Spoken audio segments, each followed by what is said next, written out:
Good evening and thank you for joining us. I'm Mark Hanrahan. We start with some breaking news. 60 to 70 cars were involved in a crash on I-90 near Geiger Road today. That's near the Spokane International Airport. This happened at around 2:15 this afternoon, so the roads have been blocked for several hours by now. We have continuing coverage with our crew on the scene right now. Let's start things with Taylor Vito, who's been tracking the progress of the roads tonight. Taylor. Well, and Mark, some good news. Within the last half hour or so, traffic has slowly, and again I say slowly, started to move on the eastbound lanes. There will still be some intermittent closures of the eastbound lanes. Now, again, this is eastbound I-90 you see behind me. I'm standing for reference right by the Shriners Event Center, and this is just to the west of the Geiger exit. I'm going to step to the side here while my photographer zooms in and gives you a look at the scene. Again, around 60 to 70 cars, as you mentioned, were involved in pileups along I-90, and it's not just the eastbound lanes like we're showing you here, but westbound too. Miraculously, no serious injuries. Now, we do have some video we shot earlier this afternoon to show you. We want to get to that. Again, no serious injuries, but 5 patients were taken to local hospitals, though. All that's according to Spokane County Fire District 10. This is a 3-mile section of I-90 where there are wrecks. Some fender benders are far behind as well. Many cars are backed up. And Spokane Transit authorities brought out at least one bus that we saw. There could have been more, but we saw at least one public bus that was brought out here to help transport people from the scene.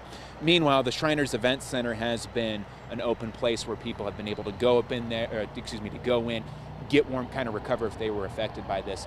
So coming back out here live, my colleague Brandon Jones is now joining us. Brandon, you've been on scene as well for at least the last hour or so. I'm going to hand you the mic, and what exactly have you been seeing here?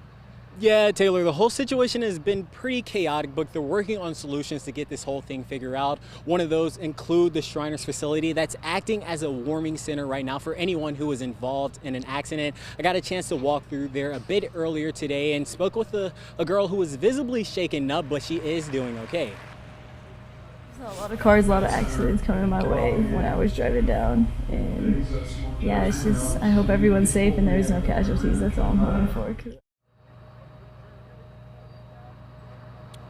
Yeah, she since has been able to get a ride home, but she was telling me she had a Nissan Altima that was pretty banged up throughout the whole ordeal, and a couple of other people in there just trying to get away from the cold weather and stick out this whole situation until they can get home.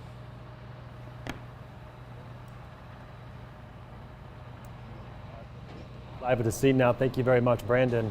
Meantime, the National Weather Service posted this video on Twitter. It shows how I-90 changed as the snow fell. Kind of a time lapse. My goodness, you can see just how quickly conditions changed out there at that time of the crash and the backup.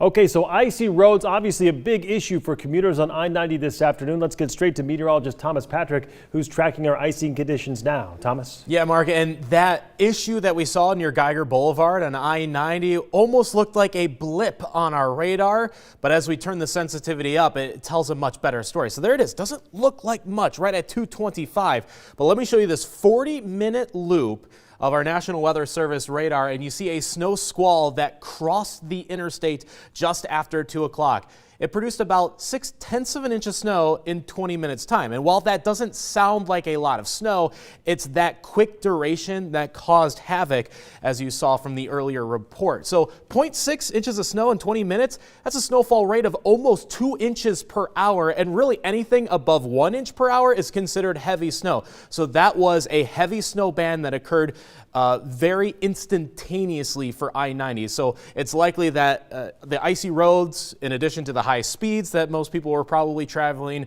led up to that pileup. So all this is really a cautionary tale moving forward, that if we encounter any kind of snow, no matter how light or heavy it is, you definitely have to slow down so we can avoid this situation again. But moving forward to tomorrow, we're adding the wind on top of any snow that we could possibly see. High wind warning in effect for Coeur d'Alene, Deer Park, and all points northward, kicking in at 4 a.m. tomorrow and lasting throughout the entire day. We could see wind gusts upwards of 60 miles per hour. And as mentioned, the snow isn't finished quite yet. So I'll detail how much more snow we are expecting and just how long those winds will be sticking around for through the holidays. All right, Thomas, we'll check back in with you later in the show. Thank you. As you plan your Thanksgiving travel, you can stay up to date on weather changes on KREM.com or just download the KREM 2 News app in the App Store. In other news this evening, the Spokane police officer accused of rape pleaded not guilty to the charges against him this afternoon. Officer Nathan Nash now faces new charges, rape in the second and third degree and 1 count of official misconduct. KREM 2's Amanda Rowley has the latest from court today. Amanda? Good evening, Mark. New documents in this case now show 2 more victims have come forward with allegations against Officer Nathan Nash, and that is why his charges have changed slightly. Now, the first victim we've previously reported claims he sexually assaulted her when he came to her apartment to collect additional evidence for a domestic dispute she was a victim of. He met with her at her apartment at her request. Now, the second victim has come forward, who also was a victim of a domestic violence case that Officer Nash was investigating. She says he gave her his personal number so she could reach him directly about the case. She claims Nash's messages eventually became creepy and too needy. The third victim is a volunteer at the police department. She told investigators Nash gave her his number and sent her inappropriate messages.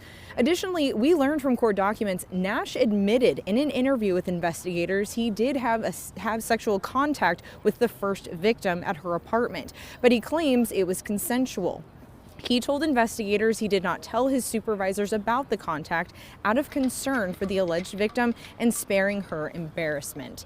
Now, as we mentioned, he pleaded not guilty to the rape and official misconduct charges against him. Today, the judge has also imposed a no contact order, sexual assault protection order, and an anti-harassment order. Reporting from the Spokane County Courthouse, Amanda Rowley, KREM 2 News. All right, Amanda, thank you very much. It is one of the biggest complaints when flying. The seats are just too cramped. Well, now the FAA is conducting several tests to determine at what point the size of seats and space between rows becomes a hazard to evacuate a plane. The agency is doing that by filling a simulated cabin with smoke. The queuing is usually not for people to get into the aisles, but actually to get out of the aircraft. Flyers might think their seats are too close, but that may not have any impact on safety at all. Correct. It might not, but that's the reason we're going to gather data. 720 volunteer passengers are involved in the simulations. They won't have to deal with real-life obstacles like bags, comfort animals, or the dark, but some are criticizing this test, saying it's not completely accurate. Consumers should not think for a minute that these tests are being done in a way that would accurately represent what could happen in an emergency evacuation. Airplane seat width is down as much as 4 inches over the last 30 years to as little as 16 inches wide. The FAA should wrap up its testing by the end of the year, with a report to come next summer.